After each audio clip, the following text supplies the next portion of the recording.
नमस्कार, राज्यसभा टेलीविजन के कार्यक्रम मीडिया मंथन में आपका स्वागत है। मैं हूं उर्मिलेश। यूपी की बारी आते आते 5 राज्यों में चुनाव का मीडिया कवरेज कई कारणों से बेहद विवादास्पद और यादगार होता गया है। ये पहला मौका है जब एक फर्जी एग्जिट पोल के गैर कानूनी प्रकाशन के चलते देश के एक बड़े मीडिया घराने के संपादक को गिरफ्तार किया गया। इसके बावजूद फर्जी एग्जिट पोल्स के चुनावी इस्तेमाल का सिलसिला रुका नहीं। अभी हाल ही में यूपी के कुछ एक शहरों कस्बों में एक बड़े न्यूज़ चैनल द्वारा कथित तौर पर कराए एग्जिट पोल के नतीजे पर्चों में छपाकर मतदाताओं के बीच बांटे गए। हालांकि उक्त चैनल ने ऐसे किसी एग्जिट पोल से साफ इनकार किया। इससे इतर हम चुनाव के मीडिया कवरेज का जायजा लें तो कुछ एक बेहतर अपवादों के अलावा परिदृश्य बेहद मायूस करने वाला है। चैनलों में रिपोर्टिंग से ज़्यादा प्रोपेगेंडा, तमाशा, हो हल्ला और अखबारों में ज़मीनी स्तर की कहानियों से ज़्यादा दिल्ली लखनऊ के दफ्तरी आकलन या फिर कुछ चुनिंदा नेताओं के दावे और बयान हावी हैं। 5 राज्यों के चुनाव कवरेज का एक पहलू अचरज भरा है। गोवा से लेकर यूपी तक हर राज्य की अच्छी बुरी तस्वीरें चैनलों और अखबारों में झलकती रही हैं, पर कुछ एक अपवादों को छोड़कर उस मणिपुर का कोई नाम लेवा नहीं जहां बेहद नाजुक दौर में चुनाव हो रहा है। एक तरफ नाकेबंदी, अफरा तफरी, हिंसा, दैनिक उपयोग की चीज़ों की किल्लत और दूसरी तरफ नई सरकार बनाने की कवायद। आज मीडिया मंथन में एक बार फिर हम ताज़ा घटनाक्रमों और नए उभरे पहलुओं की रोशनी में विधानसभाई चुनाव के कवरेज पर चर्चा करेंगे। चर्चा में भाग लेने के लिए हमारे साथ मौजूद हैं 4 वरिष्ठ पत्रकार। हमारे साथ हैं बीबीसी में लंबे समय तक संपादक रहे वरिष्ठ पत्रकार संजीव श्रीवास्तव। हमारे साथ हैं विद्या सुब्रमण्यम, हिंदू ग्रुप की वरिष्ठ संपादक रही हैं। हमारे साथ हैं ओम थानवी साहब, जनसत्ता के पूर्व संपादक, और साथ में हैं दैनिक जागरण के वरिष्ठ पत्रकार नेशनल ब्यूरो चीफ आशुतोष। आप चारों का स्वागत है। विद्या, बातचीत की शुरुआत हम आपसे इसलिए कर रहे हैं कि आप शायद हम लोगों में एकमात्र हैं जो अभी अभी यूपी से लौटी हैं। क्या आपका फीडबैक है? कैसा चुनाव कवर किया जा रहा है? जब आप यहाँ आकर देख रही हैं अखबारों में या वहाँ से भी देख रही होंगी, कैसा कवरेज है? असलियत क्या है? क्या फ़र्क है पहले से और अब आज का? एक चीज़ तो मैं दावे के साथ कह सकती हूँ कि आप दिल्ली छोड़ के 15 किलोमीटर दूर चले जाइए, सिर्फ 15 किलोमीटर, आपको एक दूसरी दुनिया नज़र आएगी। ना वहाँ उस दुनिया में ना डिजिटल इंडिया है, ना जो चीज़ें दिल्ली में और मेट्रोज़ में बातें होती हैं वो सब नहीं आपको नज़र आएगी। इसी तरह अगर आप चुनाव या पॉलिटिक्स को देखेंगे तो ज़्यादातर आपको पता नहीं, जो भी बात हो, एक तो अखिलेश और राहुल गांधी का जो प्रेस कॉन्फ्रेंस, उनका जो साथ जो सबको पसंद आता है करके वो प्रोपेगेंडा है, वही चीज़ें चलती जा रही है। और मैं ये देखती हूँ कि चाहे वो चैनल्स में प्रोग्राम हो या न्यूज़पेपर जो भी है जहाँ डिस्कशंस हो, उसमें ये मान के चला जाता है कि वो जीत गए हैं। वैसे तो कुछ मुझे नज़र नहीं आया। सच में कहूँ तो मैं ना उसकी सपोर्ट में हूँ ना अगेंस्ट हूँ। फिर मुझे ये नहीं नज़र आया कि वो कोई क्लीन स्वीप कर रहे हैं या कोई और पार्टी कर रही है। मुझे तो लग रहा है कि ये 4 कॉर्नर्ड कॉन्टेस्ट है, बहुत ही मुश्किल है। 4 कॉर्नर्ड पश्चिम में वहीं से तो अभी शुरुआत हुई है। अभी तो 3rd फेज़ तो हुआ भी नहीं, 2 ही फेज़ हुए हैं, तो 3rd फेज़ होना है बाकी, और आगे चल के पता चलेगा। मैं मानती हूँ कि 5वें या तभी पता चलेगा आपको कि क्या ट्रेंड है। संजीव, आप लंबे समय से आपने रिपोर्टिंग भी की है चुनाव की, और मुश्किल भरी जो जगहें हैं वहाँ भी की है। आपको क्या लगता है, कहीं ना कहीं जबकि हमारे पास इतने चैनल हैं जो पहले नहीं थे, अखबारों की भी संख्या जाहिर है घटी नहीं है, अगर बढ़ी नहीं है तो, लेकिन इतने सारे संसाधन के बावजूद क्या स्पॉट पे जो लोग जा रहे हैं वो स्पॉट की खबर करने के बजाय नेताओं की, रिश्तेदारों की, बीवियों की, बच्चों की, सेलिब्रिटीज़ खोज ले रहे हैं? क्या ज़मीन पर नहीं जा रहे हैं, लोगों तक नहीं जा रहे हैं जो वाकई इस जनतंत्र की बुनियाद और रीढ़ हैं? देखिए, 1-2 बातें हैं इसमें। एक तो मैं बिल्कुल उन लोगों में नहीं हूँ जो हमेशा ये सोचते हैं कि पुराने पत्रकार, पुराने गाने, पुरानी फिल्में ये सब बेहतर थी, जी, है ना। हर समय में अपने अपने ढंग से कुछ लोग अच्छा काम कर रहे हैं, कुछ लोग पहले भी नहीं करते थे अच्छा काम, जी। एक तो 2-3 चीज़ें जो हाल के सालों में फ़र्क आई है। एक तो बीट रिपोर्टर्स, और बीट रिपोर्टर्स जब करने जाते हैं, या ज़्यादातर वरिष्ठ पत्रकार और संपादक भी, ज़्यादातर मतलब बहुत मुश्किल होता है कि आप दिल्ली से बाहर निकलें और दिल्ली में ही अपने पूर्वाग्रह भी छोड़ दें। तो होता क्या है कि अधिकांश लोग जो यहाँ बैठकर सोच रहे होते हैं या जो वो चाहते हैं कि जो नतीजे हों उन्हीं को देखते हैं, क्योंकि जब आप किसी भी कॉन्स्टिट्यूंसी में जाएंगे तो हर जुबान के लोग मिलेंगे, हर तरफ के लोग मिलेंगे। अब आप जो सुनना चाहते हैं अगर वही ज़्यादा सुनेंगे तो ये तो एक प्रॉब्लम है। दूसरी चीज़, एक्चुअली इतना सिंपल हो गया पॉलिटिकल रिपोर्टिंग करना, और मैं एक मित्र से ही बात कर रहा था कि आप एक दो पॉलिटिकल पार्टीज के दफ्तर में जाइए, वहाँ पे एक बंदा कोने में बैठा होगा जिसके पास हर जना आता है कि आज वहाँ गाड़ी नहीं आई है, वहाँ पर्चे नहीं आए। वो पूरा सर्वज्ञानी होता है उस जगह का, वो आपको सारी इक्वेशन समझ देगा, यहाँ इतने बनिए हैं, इतने ब्राह्मण हैं, इतने जाट हैं, इतने गुजर हैं, ये वो, और वो गणित समझा के इसका ये फैसला होगा। आप 2 दफ्तर गए, तीसरे दफ्तर गए तो और कंफ्यूज हो जाएंगे। तो लोग दरअसल उस तरह के, अच्छा फिर नुक्कड़ पे, रास्ते में, मेन हाईवे पे आपने चाय की दुकान पे गप मार ली, पान वाले से गप मार ली, 2 दुकानदारों से, सोचा रिपोर्टिंग हो गई। पॉलिटिकल रिपोर्टिंग में आपको थोड़ा वक्त देना पड़ता है, थोड़ा अंदर जाना पड़ता है और अपने सोच को हावी नहीं होने देना पड़ता है। देन यू एंजॉय इट, और शायद कुछ सही बात भी निकल कर आती है। वो अब बहुत ज़्यादा लोग नहीं कर पा रहे, नहीं करते, जो भी कारण है। इस चुनाव में आपको क्या ऐसा लग रहा है जो आप एक्सपेक्ट कर रहे हैं और जो नहीं दिख रहा है, क्या है ऐसा? एक तो ये जो आप अब तक चर्चा कर रहे हैं, ये तो हर चुनाव में हम पत्रकार लोगों की जो बिरादरी है उसमें थोड़ा सा एक पत्रकारों की अपनी गांठ स्वाभाविक ही रहती है कि उनकी अपनी कहीं विचारधारा का जोर जो है वो भीतर से वो उछल के आता है। कुछ उनका दुराग्रह भी कभी कभी होता है, और कुछ लोगों की तो बहुत सीधे सीधे पार्टी लीनिंग्स भी होती हैं, और कुछ मालिकों की वजह से कि किस तरह से उनके अखबार या चैनल जो है उसका रिश्ता क्या है। आपने देखा अभी तो एक टीवी चैनल के मालिक खुद ही जो है वो अमित शाह का जो इंटरव्यू था तो साथ में बराबर वहाँ पे बैठे हैं, चाहे एक सवाल ही उसमें पूछना हो, वो लोग उनकी जो अपनी जिस ढंग की पहचान होती है तो कई बार लगता है कि उनके साथ काम करने वाले जो रिपोर्टर हैं वो उसे बरी नहीं हो पा रहे हैं, क्योंकि जाहिर है कि उनकी नौकरी का सवाल है। अब आपने इस चुनाव की बात की, जितना चूँकि मैं तो लगभग रहता भी उत्तर प्रदेश में हूँ और कुछ जगहों पे जाना भी हुआ, जो विद्या जी ने जो कहा, अभी लोग कहते हैं कि चौतरफा जो है वो एक तरह का टकराव है। मुझको लगा पहले वाले में तो जो सपा और कांग्रेस जिनके बारे में कहा जाता था कि आगे हैं, इसमें लोकदल जो है उन्होंने बेहतर काम किया, और चार वाला मामला नहीं है, और जो जातिगत समीकरण है वो भी हावी नहीं है। जी, मैं असल में पूछ रहा हूँ ये, मैं बिल्कुल इस बारे में मेरी कोई वो नहीं है कि भाई कौन जीत रहा है कौन हार रहा है।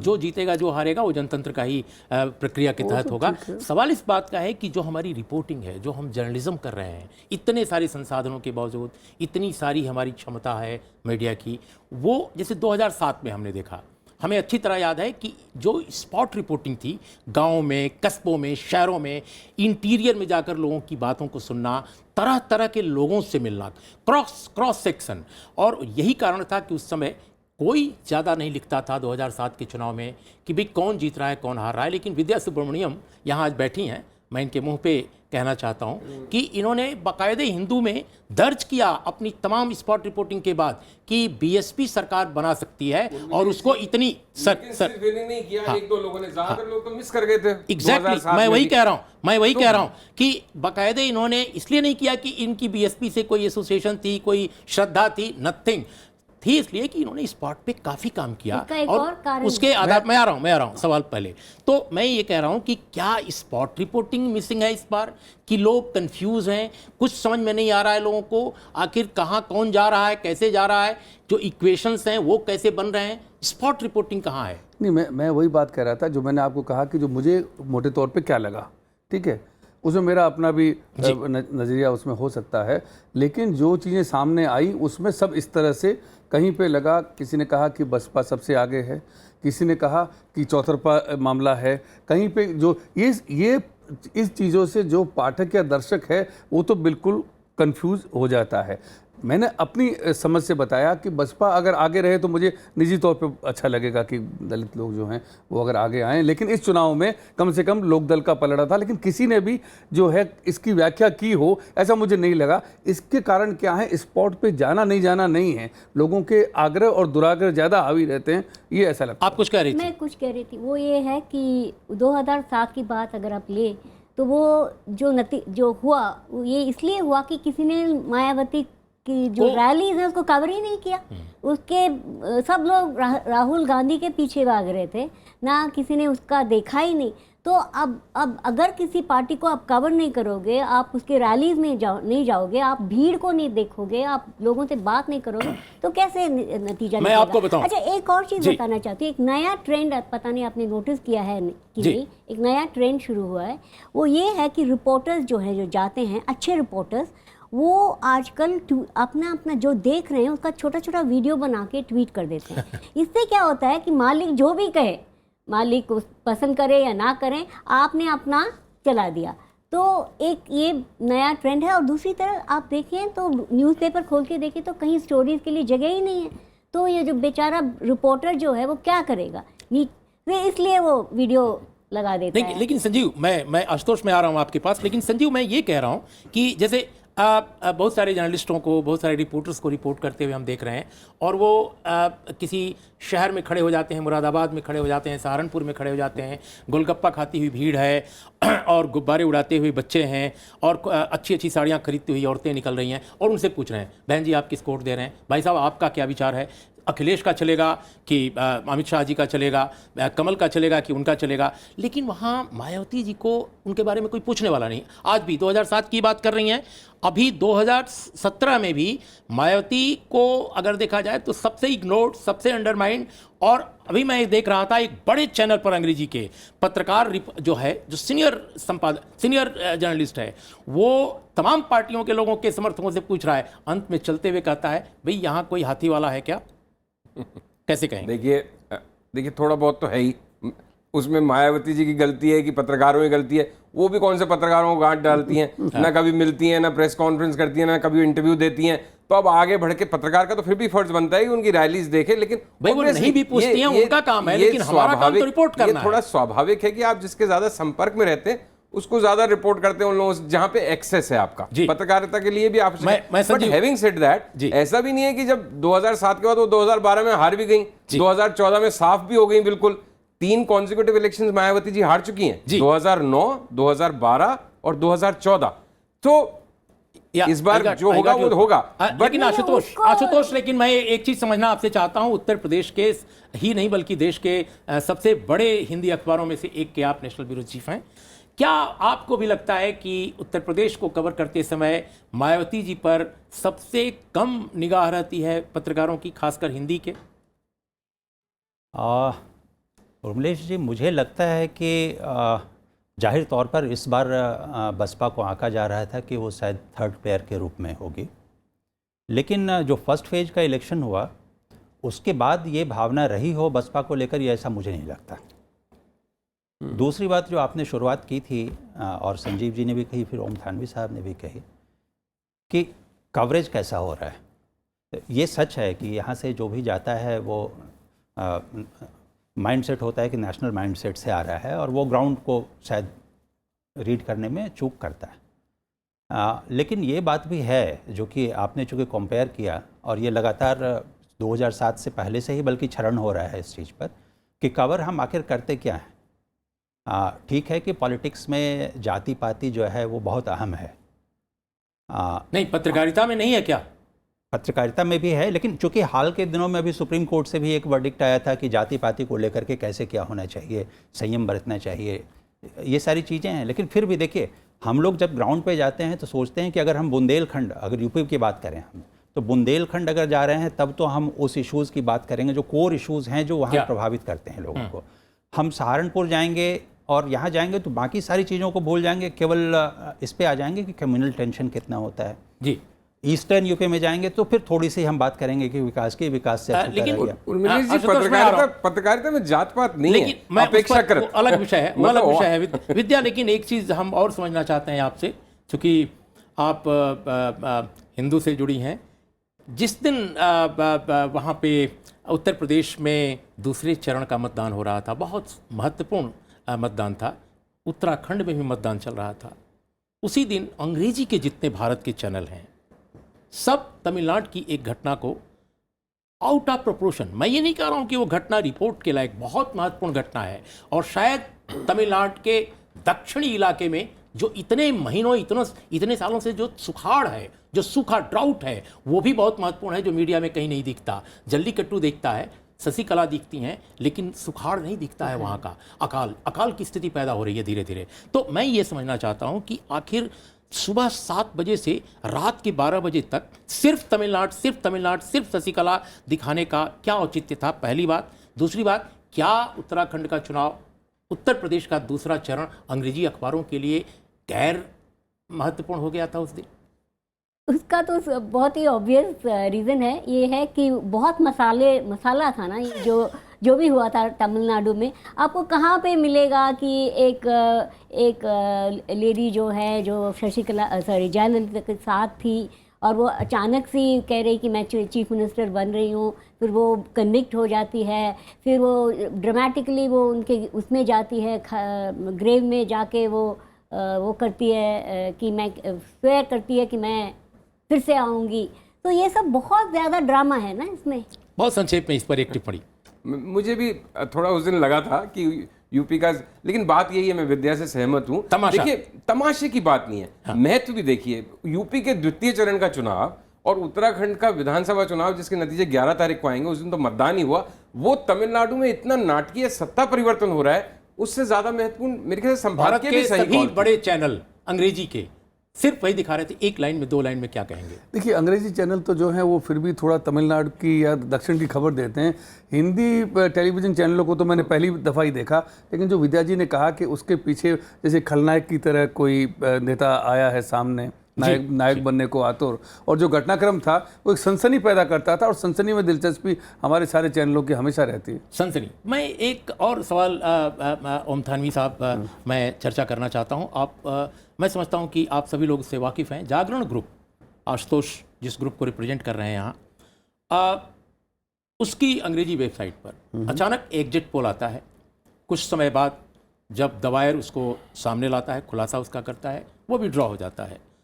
विड्रॉ होने के बाद एक अखबारी समूह के शीर्ष व्यक्ति की सफाई आती है कि ये विज्ञापन विभाग का काम था, इसमें कोई संपादकीय का रोल नहीं, और निस्संदेह संपादक जबकि गिरफ्तार हुआ, वो जमानत पर रिहा हुए हैं। सवाल इस बात का है कि क्या संपादक को बलि का बकरा बनाया गया, नंबर 1। नंबर 2, अगर विज्ञापन का ये मामला था, विज्ञापन का काम था, तो क्या ये पेड न्यूज़ का मामला है? नंबर 3, इस मामले में निर्वाचन आयोग के आदेश पर गिरफ्तार हुआ संपादक, लेकिन वे विज्ञापन के लोग, वे प्रबंधन के लोग क्यों नहीं? ये क्या पहलू है, कैसे आप इसको देखते हैं? देखिए, एक तो आपने जो कहा कि शीर्ष व्यक्ति ने इसके बारे में बताया, वो शीर्ष व्यक्ति क्या, वो खुद प्रधान संपादक हैं और सीईओ भी हैं उसके, तो उनसे आधिकारिक कोई व्यक्ति हो नहीं सकता। इसका मतलब मानना चाहिए कि उन्होंने सच्चाई बयान की, और इंडियन एक्सप्रेस में छपा था कि उन्होंने कहा कि ये तो असल में विज्ञापन विभाग का काम था। विज्ञापन के बारे में नैतिक रूप से तो संपादक को शरीक कर लिया जाता है कानूनन, कि जो कुछ छपेगा उसका जिम्मा है, यानी उसको बता दें। लेकिन कायदे से देखा जाए तो पीआरबी एक्ट के हिसाब से अखबार के अंत में पंक्ति छपती है कि खबरों के चयन के लिए जिम्मेदार, वो खबरों के चयन के लिए जिम्मेदार है। और जो कि मैंने तो, हालांकि वेबसाइट के लिए शायद बड़ा, वेबसाइट के लिए तो कानूनी नहीं है, तो टेलीविजन के लिए कौन सा, संपादक के लिए, अखबार के लिए टेलीविजन पे नहीं है। कैसे देख रहे हैं? मैं ये कहता हूँ कि अगर मान लीजिए प्रधान संपादक का, क्योंकि उस समूह का संपादक है और उसका कहना है कि विज्ञापन विभाग का काम है, तो ये चीजें तो हमारे यहाँ पे साफ है ना कि विज्ञापन विभाग प्रबंधन को रिपोर्ट करता है, प्रधान संपादक को नहीं करता है। तो अगर वो एडिटोरियल काम ही नहीं था, नॉन जर्नलिस्टिक काम था, तो उसके लिए जर्नलिस्ट को पकड़ा जाए, ये तो बलि का बकरा बनाने का काम ही है। आशुतोष, मैं सीधे आपसे जानना चाहता हूं, क्योंकि आपके ग्रुप से जुड़ा मसला है, आप इसको कैसे देखते हैं और आपके ग्रुप ने इसका मूल्यांकन कैसे किया है? आत्मविवेचना कोई की है, कोई आत्मालोचना किया है? कैसे आपका ग्रुप इसको ले रहा है? क्योंकि आप लोगों की, आपके ग्रुप की बहुत बदनामी इससे हुई है। ये मैं नहीं कह रहा हूं, बहुत सारे लोगों के दिमाग में सवाल है, इससे कैसे निकलेंगे आप लोग और क्या सोच रहे हैं? देखिए, अभी थानवी जी ने बहुत सही कहा, कई चीज़ों को रखा है, लेकिन मैं ये कहता हूँ कि एक खबर छपी, विज्ञापन के रूप में आई, चाहे जैसे आई, कहीं ना कहीं ये इमेच्योरिटी से जुड़ा हुआ सवाल है। क्योंकि देखिए, ये जागरण न्यूज़पेपर में एक शब्द, किसी भी हमारे 34-35 संस्करण हैं, किसी भी संस्करण में एक शब्द नहीं है, क्योंकि सबको पता है कि एग्जिट पोल प्रतिबंधित होता है। जो ऑनलाइन जो समाचारों का ये होता है उसमें आप भी जानते हैं उर्मिलेश जी, आप बहुत वरिष्ठ व्यक्ति हैं, बहुत यंग लड़के आजकल इस फील्ड में आ रहे हैं। इमैच्योरिटी से कभी कभी ऐसी घटनाएं हो गई जो कि किसी को पता नहीं चल पाया, ये दुर्भाग्य था कि नहीं पता चल पाया। लेकिन आप इसको देखेंगे कि सुबह होते ही जैसे ही हमें जानकारी मिलती है, इलेक्शन कमीशन उस पर कोई कार्रवाई करे उससे पहले ही उससे विड्रॉ किया जाता है। जी, ये जिम्मेदारी कहते हैं। एक बात मैं सिर्फ ये कहना चाहता हूँ कि देखिए, ये कहना कि किसी यंग ने अति उत्साह में किया होगा, उसमें लिखा हुआ था कि 5,700 लोगों से बातचीत की गई है और एक संस्था का नाम है। अब वो संस्था इनकार कर रही है। और ये काम चूंकि मैं बरसों अखबार में काम कर चुका हूँ, अगर ऐसा कोई सर्वे का काम हो, चाहे वो खबर भी उसके जरिए आए, वो बगैर मैनेजमेंट के इन्वॉल्वमेंट के कम से कम एडिटोरियल में जो ऊपर के कोई लोग हिम्मत हैं, कर ही नहीं सकता कि इस ढंग का सर्वे बना के उसको शाया करे। विद्या, आप क्या कहेंगी इसको? नहीं, अगर वो जो कह रहे हैं उसको मान लेते हैं तो वो तो और भी शर्मनाक है कि आपने कमर्शियल डिपार्टमेंट, अपने एडवर्टाइजिंग डिपार्टमेंट को इस तरह से आपने उनको इतना छूट है कि वो कुछ भी कर सकते हैं आपके पेपर के साथ। ये तो नहीं, मैं ये नहीं कह रहा हूँ, हाँ। लेकिन आरोप तो यही लगेगा कि शायद ये कहीं पेड न्यूज जैसी कोई चीज है। हाँ, लग ही रहा है। जाहिर है, विज्ञापन तो पैसा देके ही आता है। वो तो जब विज्ञापन है तो पैसा देके लिया संजीव, ये तो ऐसा मामला है जिसमें कोई डिफेंस ही नहीं है।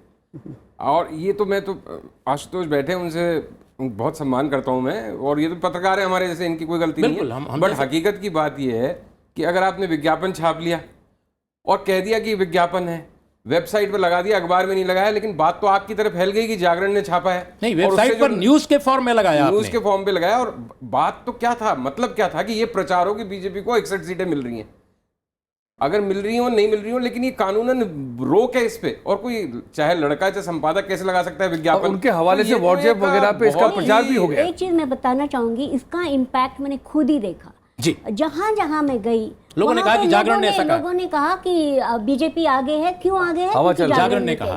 तो आशुतोष, आपने अखबार में भले नहीं छापा जैसा आप कह रहे हैं, और बिल्कुल सही बात है, आपके किसी एडिशन ने नहीं छापा, लेकिन जो विद्या कह रही है, फर्क ही नहीं पड़ता जी, एग्जैक्टली, और विद्या लौट के आ रही है स्पॉट से। उनका कहना है कि आपकी जो वो वेबसाइट की रिपोर्ट है उसका हवाला देकर लोग व्हाट्सएप कर रहे हैं, तमाम फेसबुक पर लिख रहे हैं। आप कैसे कहें? एक 10 सेकंड जी, 18 साल में बीबीसी में था, जो बीबीसी पे खबर चलती नहीं थी उसको उद्धृत करके इतना प्रोपेगेंडा हो जाता था। Exactly. यहाँ तो वेबसाइट ने छाप दिया तो उसको उद्धृत करके आशुतोष, क्या कहेंगे आप? उर्मिलेश जी, एक खबर छपती है, सुबह सुबह उसे विड्रॉ किया जाता है जैसे ही उसकी जानकारी मिलती है, और पता है कि ये गलत है तो जिम्मेदारी के साथ उसे विड्रॉ किया जाता है। जैसे विद्या जी ने जो बात कही कि लोगों को पता चल गया, आप इसमें उन लोगों को जिम्मेदार नहीं मानेंगे जिन्होंने इसे फैलाया दिन भर। जिस तरह आप पता है कि मीडिया में किस तरीके से अपनी खबरों को लोग प्रचारित करते हैं, दिन भर किस तरीके से उसे चलाया गया, क्या वो जिम्मेदार नहीं है उसको पब्लिसाइज करने के लिए? मुझे पक्की जानकारी है उर्मिलेश जी, उसके बहुत कम लोगों ने पढ़ा, क्योंकि वो साइट है जिस पे जनरली लोग नहीं जाते हैं। जागरण का भी हिंदी वाला नहीं, वो अंग्रेजी वाला। लेकिन दूसरी बात, मैं तकनीकी बात आप कर रहे हैं, मुझे बोलने सवाल जी, एक मिनट आप मुझे बोलने दीजिए जी। उस खबरों को प्रचारित किया गया और वो अपने लिए कई लोगों ने प्रचारित किया, चाहे वो इसी सोशल मकसद से मीडिया हुआ के थ्रू हो। वो साथ आप उनको भी बताइए कि उन्होंने क्या जिम्मेदारी निभाई, लेकिन वो भी हमारे पत्रकारों में से ही थे। नहीं, ओम थानवी, मैं ये समझना चाहता हूं कि एक सिलसिला अभी जारी है, उस पर इन्वेस्टिगेशन शायद इनके हाउस में भी हो रहा होगा, बाहर तो हो ही रहा होगा पुलिस के जरिए या एजेंसीज जो निर्वाचन आयोग के मातहत काम कर रही हैं, क्योंकि सारा प्रशासन निर्वाचन आयोग के तहत होता है चुनाव में। हम एक और बात आप समझना चाहते हैं कि एबीपी बड़ा चैनल देश का, उसके नाम पर बाकायदे उत्तर प्रदेश के मध्यवर्ती इलाकों में अखबार के बंडलों में पर्चे बांटे जा रहे हैं, और एबीपी का उसमें लोगो लगा हुआ है, और वो बता रहे हैं कि अमुक पार्टी सबसे आगे, इतनी सीटें वो पा रही है एग्जिट पोल के नतीजे। ये तो अच्छा है कि एबीपी ने बाकायदे पर्चे पर चलाई जा रही उसके कथित एग्जिट पोल का पुरजोर खंडन किया और कहा कि ये हमारा बिल्कुल नहीं है, हमसे कोई इसका रिश्ता नहीं है। लेकिन सवाल यह है कि ये क्या फेक न्यूज़ का एक नया दौर है? क्या ये डोनाल्ड ट्रंप ने जिस तरह वेबसाइट सोशल मीडिया का इस्तेमाल अमेरिका में किया, क्या भारत में कुछ वैसा ही ट्रेंड आपको नजर आ रहा है? देखिए, अखबार में पर्चा तो कोई डाल भी सकता है किसी के नाम से, जी हाँ। लेकिन उत्तर प्रदेश में होर्डिंग लगे हैं कि अखबार के नाम से बड़े बड़े, जिनका झुकाव एक पार्टी की तरफ चला जाता है, जाने या अनजाने। पर अभी जागरण की बात इसलिए कि यह बहुत बड़ा हादसा है, इसकी चर्चा कई दशकों तक इसकी गूंज सुनाई देगी।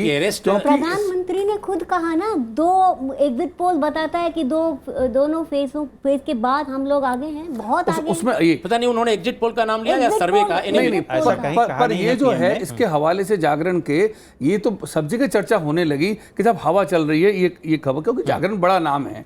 लेकिन आप देखिए, एक तो विज्ञापन है, ये मान लिया गया, विज्ञापन पैसा लेके दिया जाता है, ये भी एक व्यापार है। आप खबर नहीं छाप सकते तो विज्ञापन कैसे छाप सकते हो एग्जिट पोल का? और अगर आप विज्ञापन का आपने पैसा लिया न लिया, ऐसा तो संभव नहीं है। लेकिन एक और चीज, चूंकि अतीत बताता है कि इस अखबार के 2 संपादक, 2 लोग जो हैं वो राज्यसभा में जा चुके हैं राजनीतिक दलों के जरिए। ये भी जो एक ट्रेंड है, ये और एक तरह का लांछन लगाता है। कुछ कहना चाहते हैं? भी ध्यान देने, मुझे थोड़ा आशुतोष के लिए बुरा लग रहा है। नहीं, हम सब पत्रकार हैं यहाँ, कोई जो टॉप मैनेजमेंट है वही इसको डिफेंड कर सकती है, तो और एक अलग मुद्दा है। बट कुल मिला के बात यह है कि मोस्ट अनफॉर्चुनेट एपिसोड हुआ है, और अगर किसी और स्थिति में संपादक गिरफ्तार होता है, जो अभी भी हमें लगता है बलि का बकरा बनाया गया, तो इतना बड़ा ये स्वतंत्रता की अभिव्यक्ति की स्वतंत्रता की बात होती।